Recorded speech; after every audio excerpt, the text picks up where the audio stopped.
Go.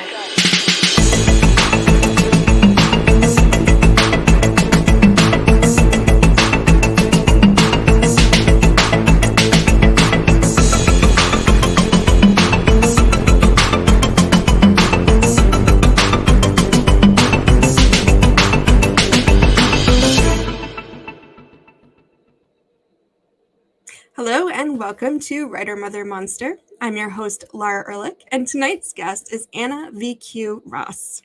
Before I introduce Anna, thank you all for tuning in, and please chat with us during the interview. If you didn't know, this series is live and then recorded and posted as audio and video online, but first you may always join us for the first initial live recording. If you choose to chat with us, and I hope you do, your comments will appear in our broadcast studio and we'll weave them into our conversation. If you enjoy the episode, as always, please consider becoming a patron or patroness of Writer Mother Monster to help me keep this podcast going. Now I'm excited to introduce Anna. Anna V.Q. Ross's most recent book, Flutter won the 2020 Benjamin Saltman Poetry Award and is forthcoming from Hen Press in 2022.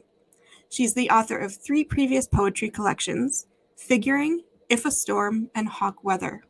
Her work has received fellowships from organizations including the Fulbright Foundation and appears in Harvard Review, The Nation, the Paris Review, Poetry Northwest, the Southern Review, and elsewhere. She is a poetry editor for Salamander, teaches at Emerson College, and lives with her family in Dorchester, Massachusetts, where she runs the performance series Unearthed Song Poetry and raises chickens. She has 2 kids, ages 11 and 14, and describes writer motherhood in 3 words as fractured, brilliant, sleepless. Now, please join me in welcoming Anna. Hi. Hi. I feel like we should be dancing after that introduction. That was that's great. The mood, right? Mm-hmm. Yeah, so let's talk first about those 3 words you used to describe writer motherhood. Well, they were just like the 3 first things that came to mind. I didn't have time to self-edit. But yeah, I mean, sleepless always. My kids are 11 and 14. Like, I ought to be sleeping more by now, but sadly, I have to report that I'm not. But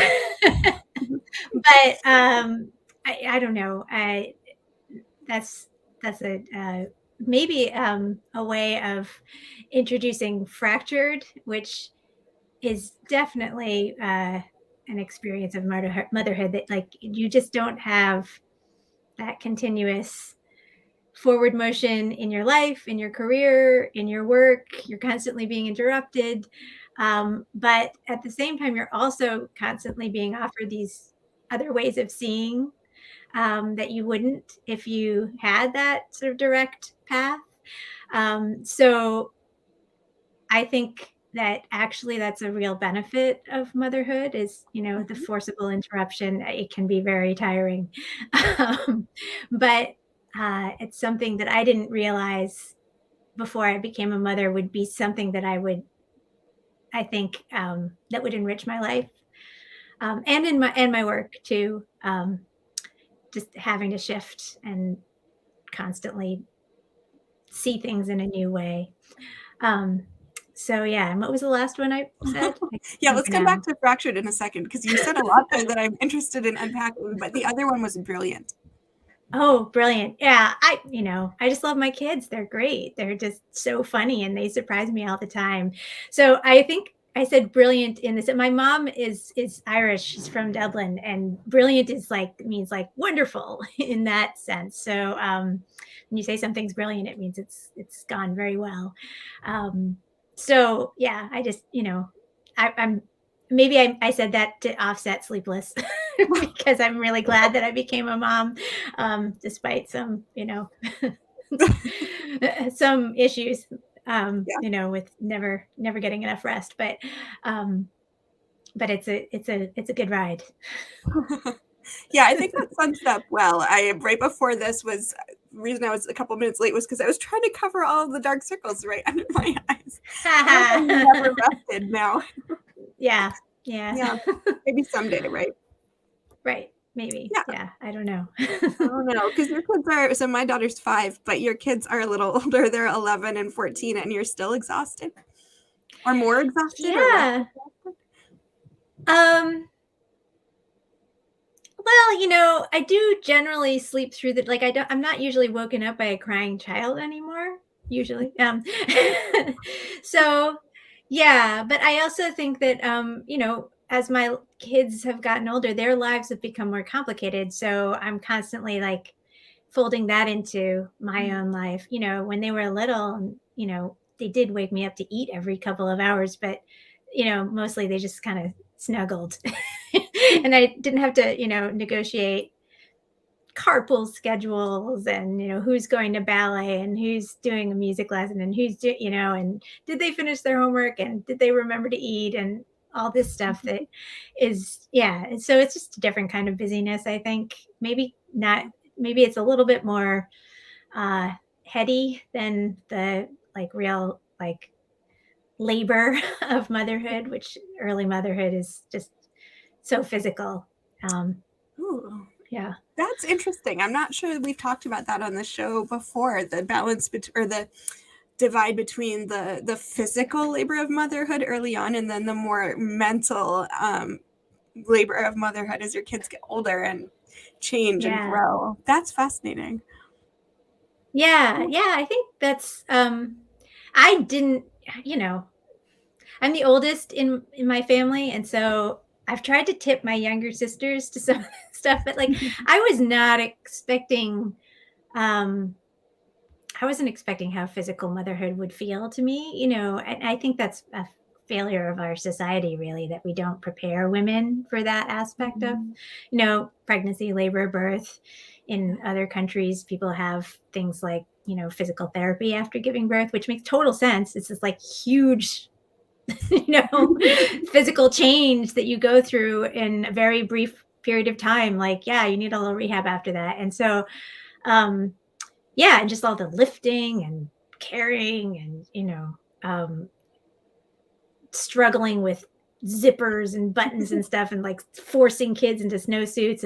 I remember actually like the relief when my son, who's younger, was no longer in a car seat and I wasn't having to do those freaking buckles all the time. Like, I think that I damaged my wrists doing Yeah. those buckles, you know? Uh-huh. Like, yeah. So, so there's that.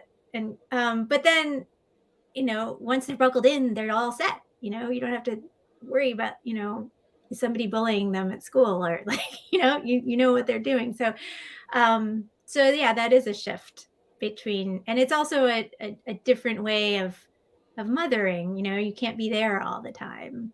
Mhm. Um, as they get older, they feel a little bit more like this like phantom limb that's like going out into the world and doing stuff that like could actually cause you great pain, but you have no control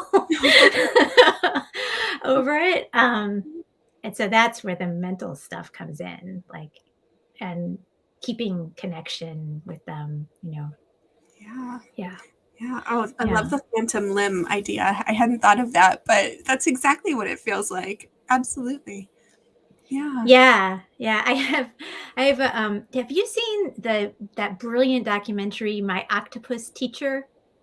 I started it with my daughter, and that was probably a mistake because she's maybe a little too young to like really get Mhm. into it. So maybe I should watch it Yeah. again. But tell me why. Oh, well, because I had already been fascinated with octopi. I'd seen that there's one at the New England Aquarium, and we have some family out in Seattle, and there's a wonderful aquarium in Seattle, and they have this great octopus tank with a giant Pacific octopus that's just like massive. So I was already kind of fascinated by them, and the first thing I learned was that female octopi, um, they live for several years. They lay their first clutch of eggs. They sit on it and they starve themselves to death caring for the eggs. And I learned that at a moment when I was in that real like physical labor period with my children, and I was like, oh my god, like I can't even write about that. That seems like a perfect metaphor, but I can't approach it now in my work. It's too painful. But then I watched this documentary, which just do go and finish it. It's incredible. But the thing that really struck me watching this documentary was that octopuses can lose their arms and then regenerate them. And and something like 40% of their cognition, like their thoughts, are in their arms. Really? Like, yeah, like they think with their arms, like touch and taste and that's part of their brain. And so then I started thinking, well, then what happens like when they lose an arm? They like lose part of their brain. Like, how does that work? And then they grow it back. I mean, that felt really actually much more accurate to motherhood, to my experience of motherhood, right? That you're like always having to sort of allow that arm to go out, and maybe it's going to get cut off, and like all of those thoughts and ideas and are in this other being that, and maybe they'll bring them back to you, but they get to have them on their own. Anyway, I have a new poem about it because I just I couldn't not write that. Yeah, I feel like we were really going to weave the poems in organically, and let's do that now. Do you want to read that poem to us? Oh, sure. Yeah, it's like not in the book. It's like a really new poem, but if you're comfortable reading it, I'd love to hear it. Sure. Where is it? I'm putting you on the spot here. Yeah, I know. I have to find it now. It's in. Yes. Oh no! While you're looking for it, I remember poet Stephanie Burt also talked about octopus. Yeah. We'll have to look that up. And I had never heard that before. That sort of angle of motherhood as represented by an octopus, and it really struck me too. I haven't done anything with it, but just that now two poets are the two people in my life who've told me about this metaphor with the octopus. It's fascinating. Yeah, they're incredibly intelligent creatures too, which I didn't know, and sort of we can accept that like mammals that look a little bit like us and have like heads and limbs that are sort of recognizable as connected to humans, like that they might be intelligent, but octopuses or octopi, whatever, they look so different, and so the idea of thinking about them as so intelligent and able to learn, and I'll never be able to eat them again, unfortunately. But okay, yeah, so this is actually really brand new, but it's part of a series I've been working on in the pandemic, which may stay a series, may not, I don't know. Often I write things in series and then I take them out of series eventually, but it's a way of getting stuff out. And having what feels like a continuous project that I can go into and out of, which is kind of part of that fractured thing that I was talking about earlier. Like I need to have something when I'm working that I can just, I can put it down and it won't be completely forgotten. I'll have something of a thread, which you fiction writers get because you have longer pieces. So the idea behind this series is that many years ago when I was working on my first book, If a Storm, one of my mentor poet teachers, Mary Jo Salter, was looking at some of the poems in the manuscript, and she said she'd noticed, just as a meta comment, that a lot of them ended with sort of looking at the sky as either like a moment of escape or inspiration or something, which I hadn't noticed before. And that was, probably 10 years ago. And then more recently, I was exchanging poems with another poet friend, and she noticed, and these are poems for the book that's coming out, and she said that she'd noticed a lot of them ended with a gesture towards sleep. And I thought, oh, that's kind of a weird sort of thing that I'm doing in my mind. Like, why am I, I used to always look towards the sky, and now I always look towards bed. Again, sleepless. Most of the poems in my first book were written like prior to having children. So there's a connection. So I'm literally always looking at my bed, so I understand. Like, there it is. I wish I were there.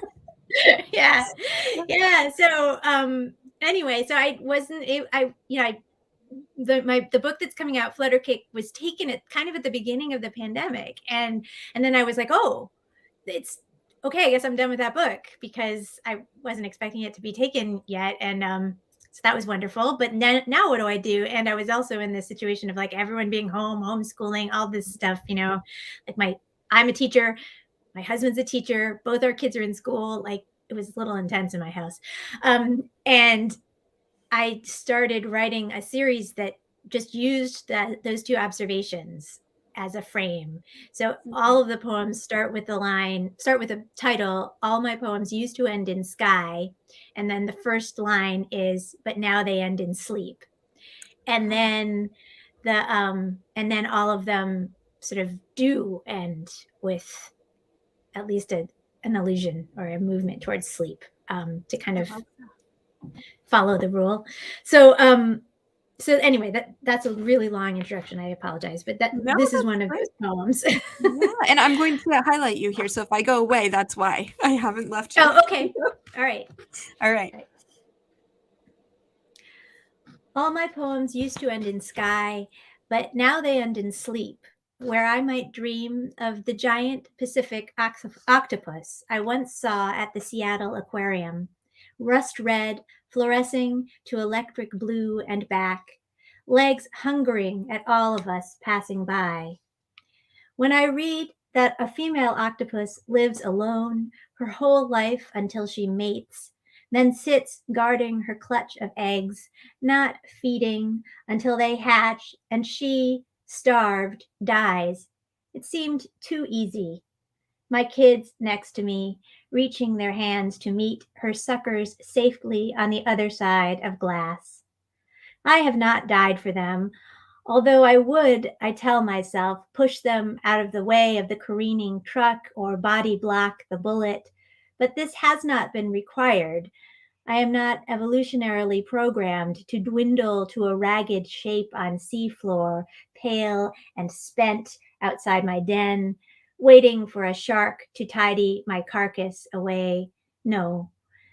But when I hear that an octopus carries 2/3 of her cognition in her arms that can telescope to twice their reach, their slime-covered suckers letting them taste and see whatever they touch, I feel yes, as my kids spread from me now, fingers sticky with lunch, into every crevice of museum, the tide pool touch tank where the hermit crabs might pinch and the sea urchins will draw blood, the underwater dome circled by venomous dogfish, the deep open-air pool where harbor seals hunt and play. An octopus can survive if one of her arms is taken, torn off by predator or accident. We'll even grow a new one in its place. But what happens to the touches and thoughts that go with it? Are they the fine first curls and milk teeth long divided from the nursing nerve, kept insensate in a jar atop the dresser? I watch her, wondering if I'm the thing she wants to know and at the same time flee as she tenses her muscles into horns, then subsides, chromatophores within her skin expanding and contracting to match the color first of a pile of pebbles, next my shirt, and finally a neighboring anemone. But let me not anthropomorphize. I am here, human, in the aquarium. My children spreading themselves as wide as they can from me, then retracting back for a snack or to report what they've seen, all of us changing shape beneath the watery lights, blurring us into an almost liquid, almost animal sleep.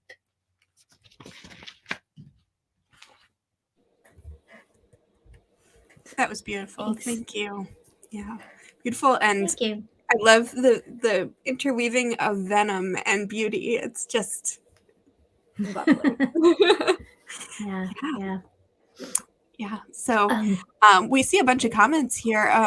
Other people who also have love for octopi or octopuses. Sarah Stover says she loves my octopus teacher too. And Julie Toval says she also loves octopus. So you've hit an octopi nerve here among mothers. It's Sarah and Julie are both excellent poets, so I really am very touched that they like that poem.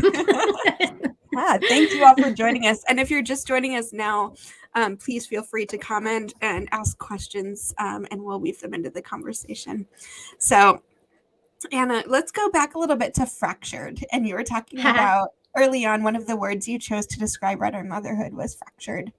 And you mentioned that the sort of fractured nature of experience once you have kids, like you only get snatches of time and snatches of attention, has had an impact on your work. Can you talk a little bit about what that impact has been?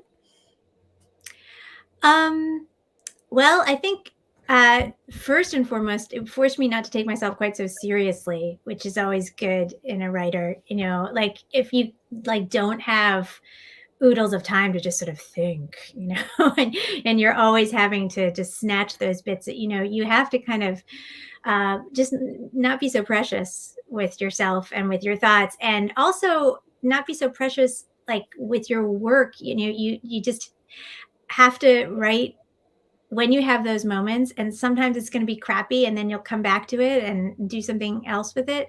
So it's that is important. I think also just as a mom, at least with my kids, but I think this is not unique at all.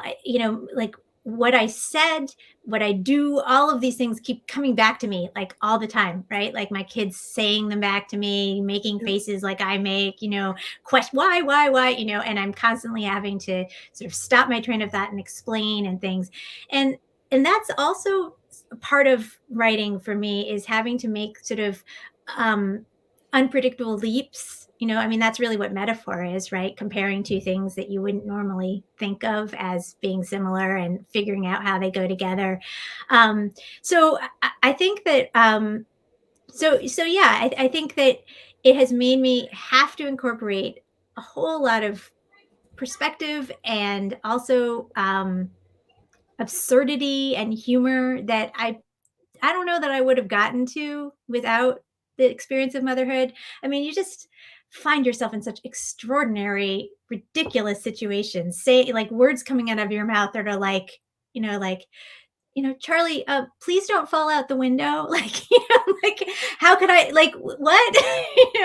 And so those started to kind of creep into my poems, along with just sort of snatches of, in this coming book, I have a lot of poems that have like just pieces of news that kind of flutter in, things that I hear sort of with one ear on the radio, or read, one paragraph of in the newspaper. And, I never get to like complete the thing, but they connect to an experience I'm having in my life. And so that as well, that sort of fractured nature of taking in information and having to, figure out how it connects to the here and now, especially living in this country where, in the last 2 years, but really, in the last 10 years, like things seem to be getting more and more uncertain and kind of scary. And like, what does this news headline mean for like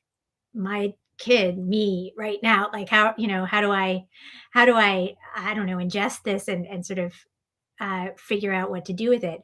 So those kind of fractured pieces of information have come into my work as well.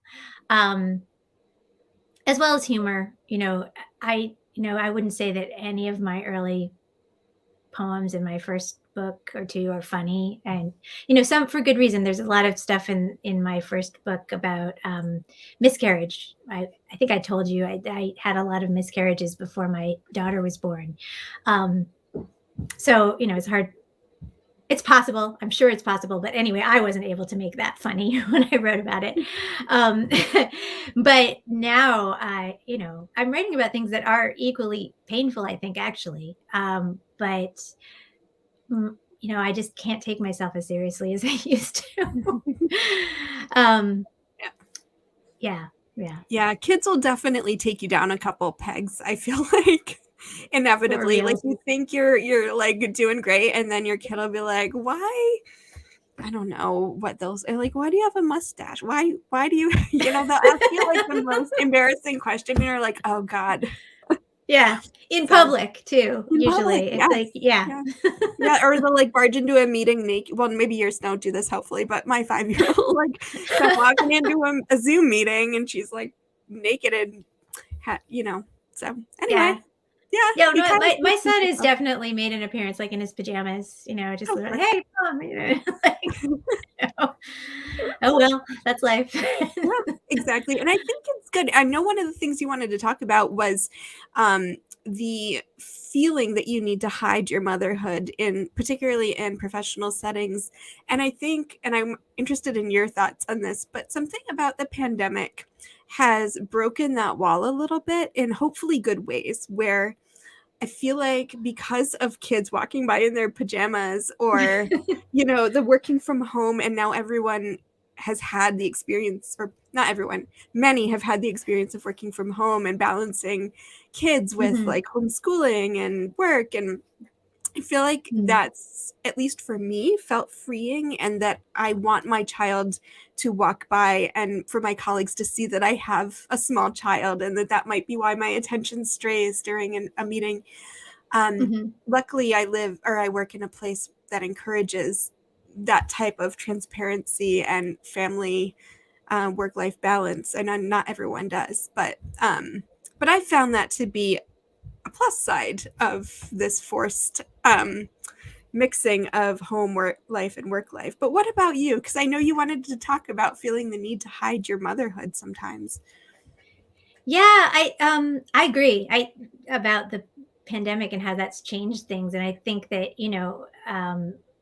I think we wouldn't be having a national conversation about, childcare and tax credits and, eh, all these things that are common in other countries. We wouldn't be having that conversation, I think, if it just hadn't, become so abundantly clear what parents are doing. You know, um, it was convenient before to sort of pretend that your colleagues weren't making this huge calculus all the time, and um, and I think that I was really naive when first when I first became a mom. As I said, it was a struggle for me. It was several years of trying to be a mom and not being able to. And then I had this amazing, beautiful baby. And I was so pleased and so proud. And I talked about her all the time. And then I started to notice that, people suddenly saw this as a really convenient way to sort of kindly usher me out the door, like, oh, I know you've got a lot on your plate. You're really busy. Oh, you wouldn't want to have to deal with this. Da, da, da. And, and I suddenly started saying, oh, I'm missing out on opportunities and connections. And, I'm being discounted in a way that that should have been obvious to me. Like that's been happening to women for decades, for centuries. But I just wasn't ready for it, or somehow didn't believe it. And I think that that's not uncommon. I went to a women's college. I had a lot of strong female role models growing up. But I feel like I didn't really fully get or become feminist until I had kids, and I realized, wow, like I have apparently fulfilled my biological purpose here in this society, and everyone's just ready to be like, bye-bye, good job. you know Whether consciously or not. I mean, a lot of this stuff is like, this unconscious stuff that we pick up from childhood and from centuries of oppression.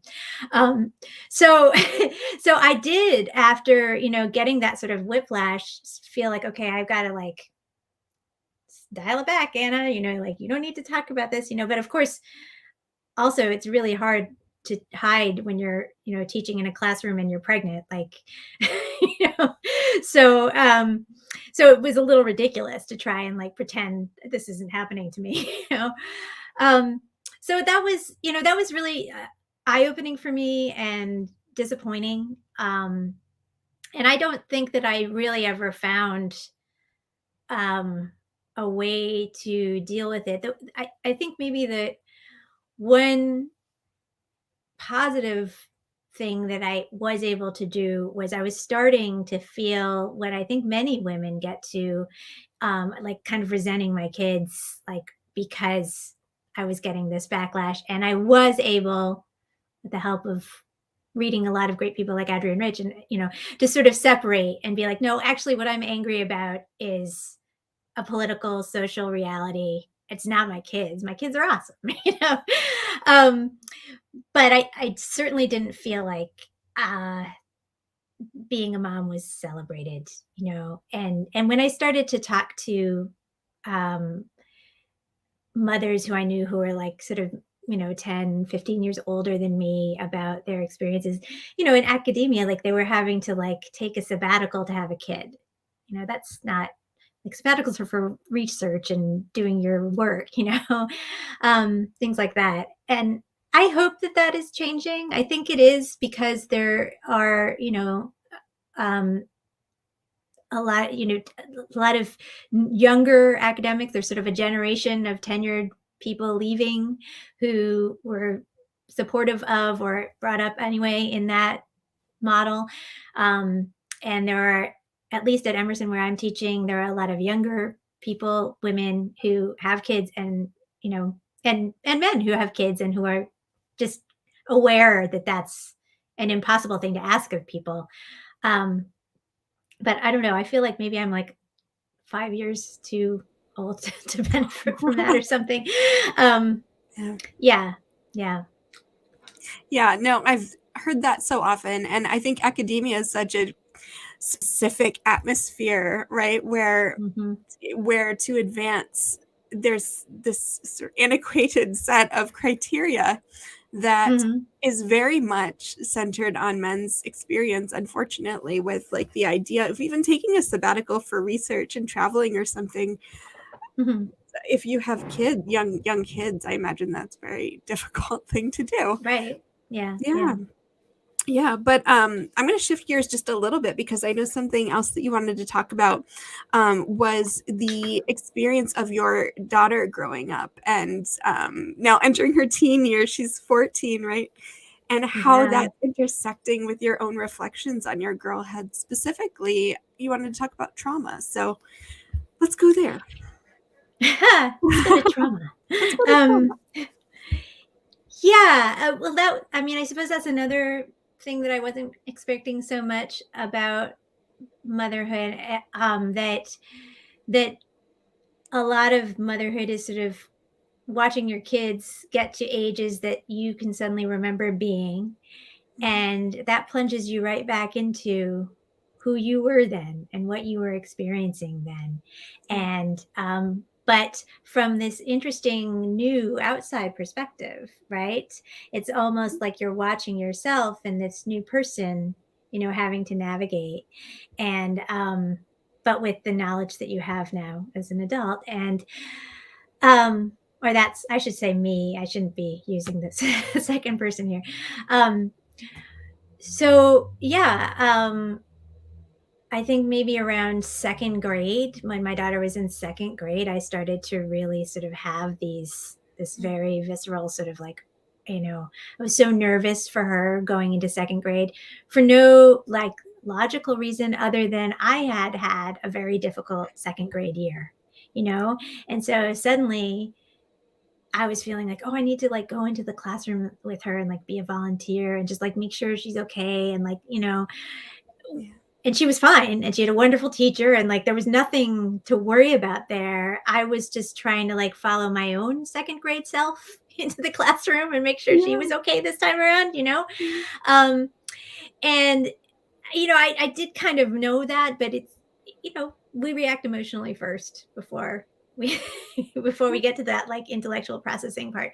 So so that was, that was my first feeling, experience of that. And as my daughter Ita has gotten older, yeah, just things have come up for me, memories, and just, not necessarily things that I had forgotten, but like a new perspective on things that I had accepted as part of my childhood and part of my girlhood, that when I thought about her experiencing them, I was like horrified. Not, I mean, some of it is just like the normal, like kids not being nice to each other, and like, feeling really worried about, anxious about school work and things like that. But I did have an experience when I was 12, with a cousin, a family member, who um, attacked me. Um, he was not much older than me, and he sort of, he like, I think it was his way of trying to know, uh, like what girls were like. He was like curious about, how to deal with girls and things like that. And anyway, I was changing, and he barged in on me and like forced me to sort of show myself to him, and he held me down. And this is something that like I carried with me for a long time. And I had just sort of like been like, it happened. It was not, something that I want ever to happen again. But and then when I got to when Ita was turning that same age, and I thought of the same thing happening to her, I was like so traumatized. Yeah. I thought like, what would I do, if, and so, of course I wrote about it and sort of processed it that way. And I talked to my parents about it. I never told them. And, tried to, and, I don't think that he's a terrible person, and, that's not what it's about. Um, but it was about sort of reevaluating an experience that I'd had, Yeah. and knowing it from a different perspective, knowing it, Sure. and kind of knowing it, I think, more truly for what it is. Mm-hmm. When we're traumatized, we often try to just, make it stop Yeah. and Yeah. not process it, especially when we're young and we don't know, what we're supposed to do, how we're supposed to react. So, that was something that was unexpected for me as a mom to encounter that. But also, I think really necessary. Like, I don't know. I don't know how I would have carried that with me my entire life and not dealt with it, not gotten it out in the way that I feel like I was able to do, um, and healed myself from it. Um, if I hadn't had somebody to show it to me, And I've actually showed her the poem too, because I think when I was growing up anyway, I did know about the possibility of attack and rape and trauma and things, but it was something that, it was like too scary to talk about, really. Mm-hmm. I Yeah. like nobody talked to me about it seriously until I was in college. And I went to, we had sort of, I don't know, uh, crisis counseling stuff, as part of being in college. Um, but before that, I just, I think it was like, you really don't want that to happen to you. I hope it doesn't. Like, that's Yeah. it, you know? Um, Yeah. yeah. And so I didn't want that for my kid. I didn't, I wanted to be like, this is something that could happen. And I really don't want it to happen to you, but also we should be open about these experiences. Yeah. Thank you for sharing that. I'm so sorry that happened to you. That's, yeah. Is that a poem you would feel comfortable sharing with us?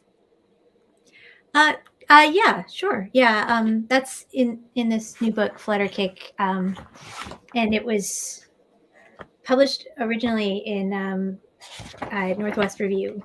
Keisha Kuipers took it for me, which was really gratifying and really encouraged me. I was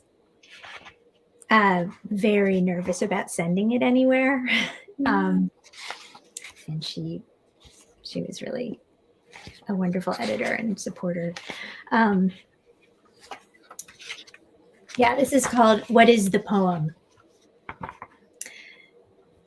Oh, glasses again. What is the poem? Is it an apparition, a machine of memory, or the story of remembering? This one begins in summer with a girl alone in her room, changing out of her bathing suit, the damp polyester sucking down her flat girl chest, barely needing to stretch over the slight flare of hips and pelvis and thighs to slide past her calves to the floor. It continues when her cousin slams open the door. It continues when he pins her silent to the bed and pries her fingers one by one, and then each thumb from what she tries to hide, then stretches wide her arms and legs to look at all the places the bathing suit has touched. What happened next? Did a voice in the hall intervene? Was he afraid I'd remember my own and scream? The poem doesn't know why he let go, leaving the door flapping after him, useless as a single wing. And the grown-ups in the kitchen didn't ask, just kids, when I ran past and out to the yard's dry grass. But by then there was an order to things, a door the poem keeps forcing open as I twist my shoulders back into the bathing suit's straps, lifting them up and over, up and over.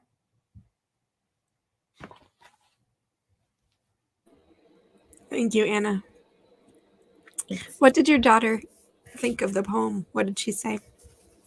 Oh, she was so mad. She was like, Mom, I want to beat him up. I was like, good reaction.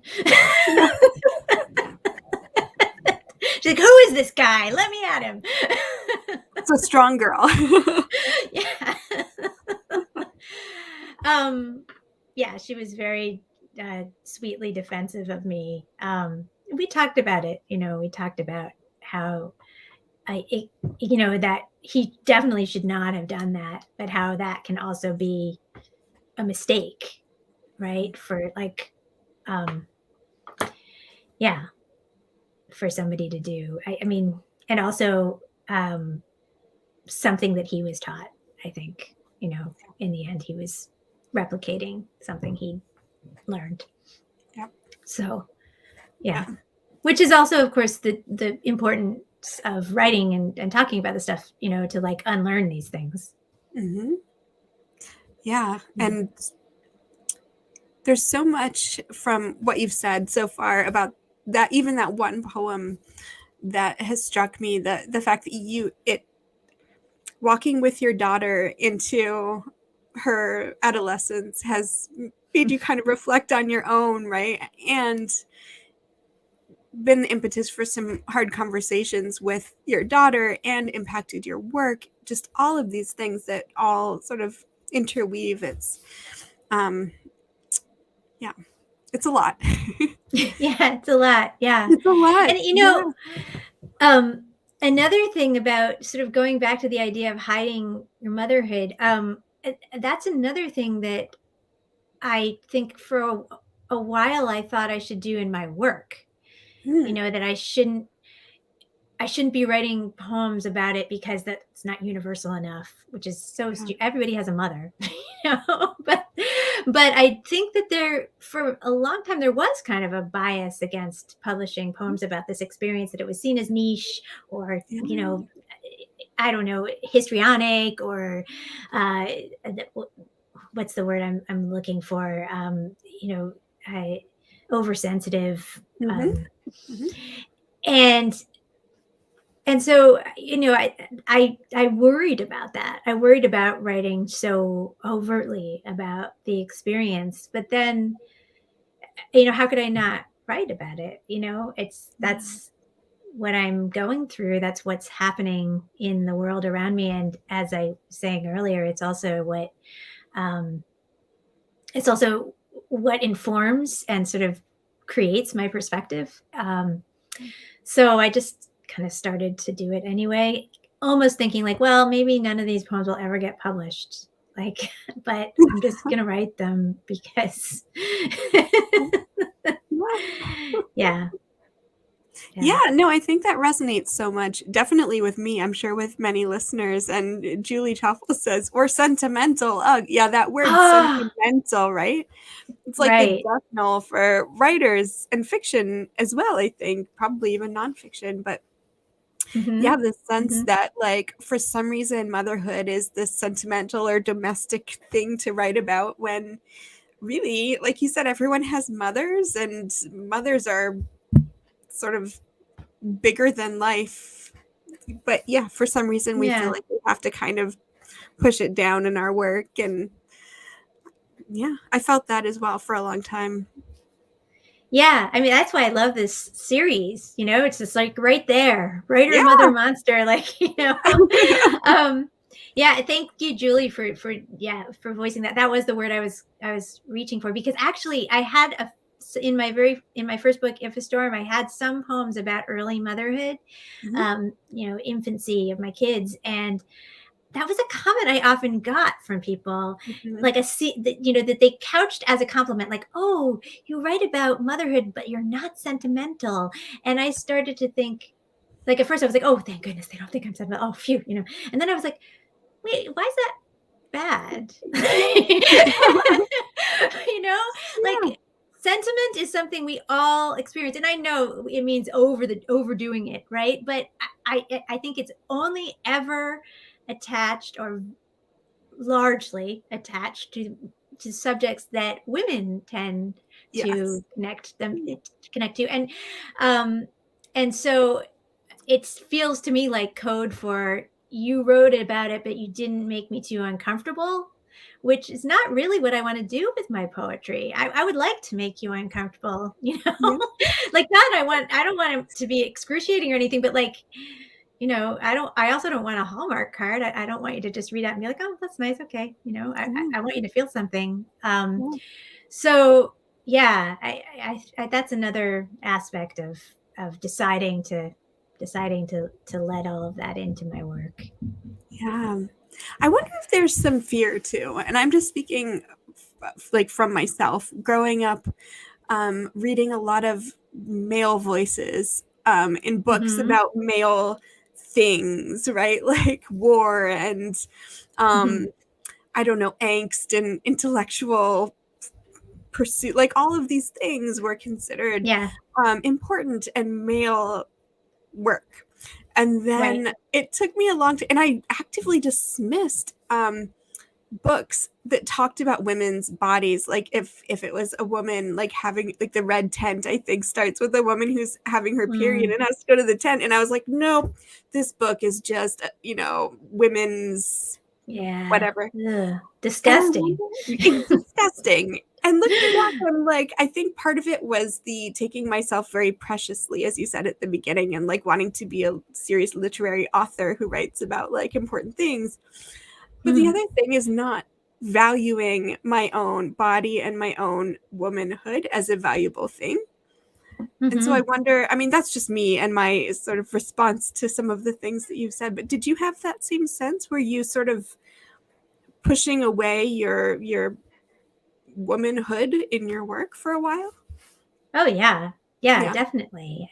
I think that was like, well, there's this wonderful essay by Maxine Kumin about her relationship with Anne Sexton, writing, learning to write together, and I teach it all the time. I probably should be able to like just put my hand on it. Oh, here it is. From the Grand Permission, this wonderful book of essays that Brenda Hillman edited, and it's the very first one, Motherhood and Poetics, and it's about their relationship, like becoming writers. And she talks about how men wrote about the important things, war and death and poverty. I don't know, not even poverty, probably, like politics. Sure. And women were just writing about silly little domestic things that didn't have any real value in the world. And she tells this wonderful story about how when she and Anne Sexton were like inaugural members of the Radcliffe Fellowship, they were in the first Bunting class, and up until then, whenever Anne Sexton had needed to like get off the phone with someone because she wanted to write, she would excuse herself by saying that she had a cake in the oven, which is kind of ridiculous. Like, I mean, Anne Sexton was not known as a cook, right? And then, like, finally, when she won this big award, she felt like she was allowed to say, "Actually, I have to go right now." So like, I think that we learn all of that very young, that like the world is I mean, look who's really still in control of our politics and our society. There are more, what is it, like there are more CEOs named John than there are female CEOs, like the number of senators who are women, like it's there all the time. And I teach American women writers literature class at Emerson, and I always start off by saying, like, this is a class that we shouldn't really need to have, right? Like, what it points out is that there is a lack of representation in other literature classes. And and of course that's also the class that is supposed to be the like a multi it fulfills all of these different requirements, like diversity, gender and sexuality, women, like, so like everything has to race, class, everything has to go into that class, so that like what you can have like the rich male author class over here all on its own. And I bet it's not all the rich white guys. So I think we just, like, we are born into that bubble of messaging, and we can't help but especially as young women, like trying to make our mark in the world, like we're trying to like aim for the top, and who's at the top still, right? So that I think that's partly what I meant when I said that I kind of didn't really understand about feminism until I had kids, because at that point, you can't like hide it anymore. You can't be like, oh, I'm not really a woman. Like, well, apparently. Yeah. Well, especially if you have a daughter and you need to prepare her for the world, you can't ignore that she has a body and that she's growing up, and that you need to prepare her for what's to come. So it can't be sort of like, oh, it's a gross thing I don't want to think about, or an unimportant thing I don't want to think about. Right. Or I've been told I shouldn't want to think about. Or,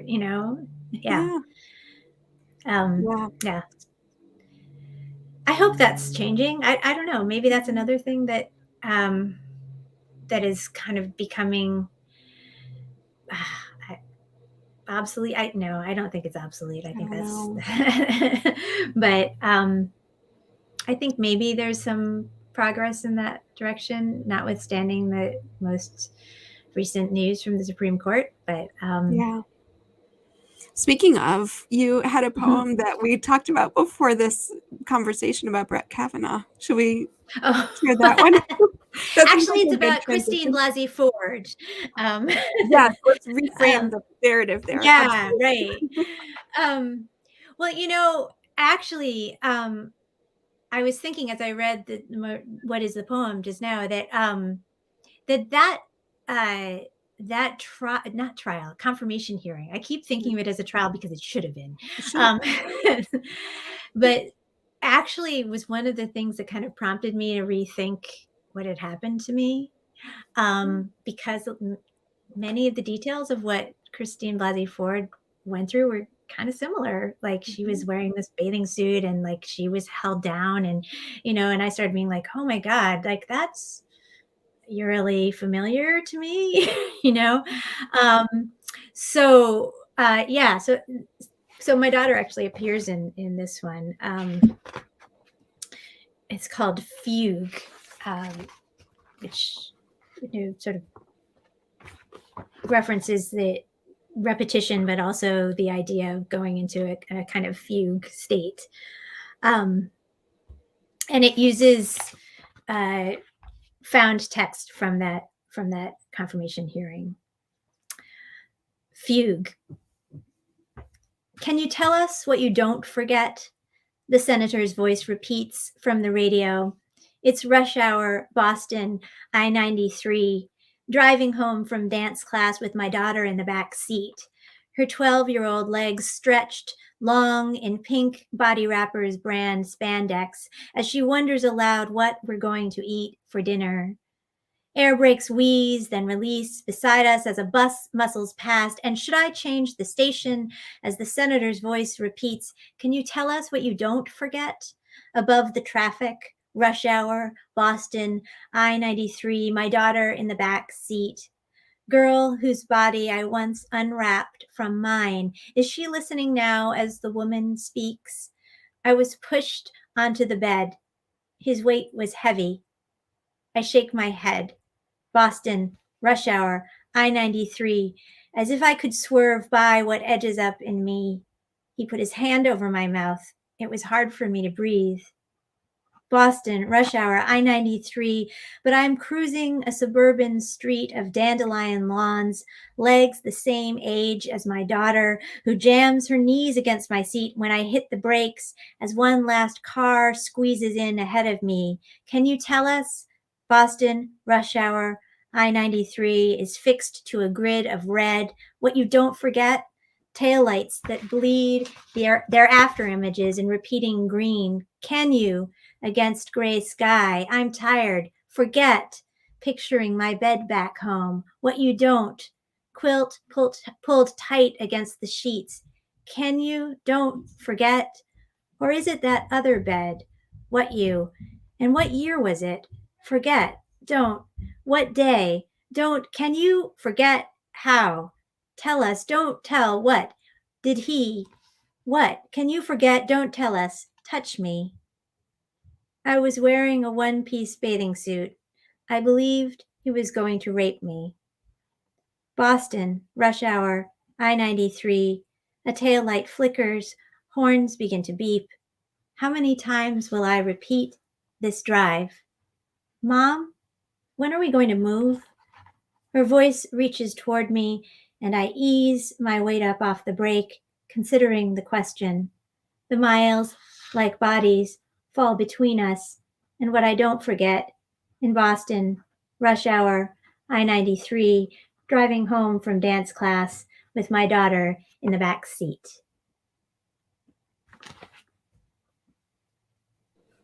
Thank you, Anna. Thanks. Thank you so much for joining us too. I think I can't think of anything to follow that poem with. So thank you so much for joining us. It's been such a pleasure. And thank you for sharing your experiences and being so open and thoughtful with us. It was my pleasure. Thank you for giving me this opportunity. It was a wonderful conversation. Thank you, Anna. Stick around for a second afterwards so I can say goodbye. Okay, great. And thank you all for joining us tonight. I hope you enjoyed the conversation as much as I did and felt all of the feelings I did too, as you probably saw. I got a little emotional there. But it was such a wonderful conversation. So thank you, Anna, for joining us. And thank you all for tuning in. Please come back next week for our next conversation. And after the fact, you can find this recording on Audible or wherever you get your iTunes, and on the writermothermonster.com website as well. Thank you all and have a great night.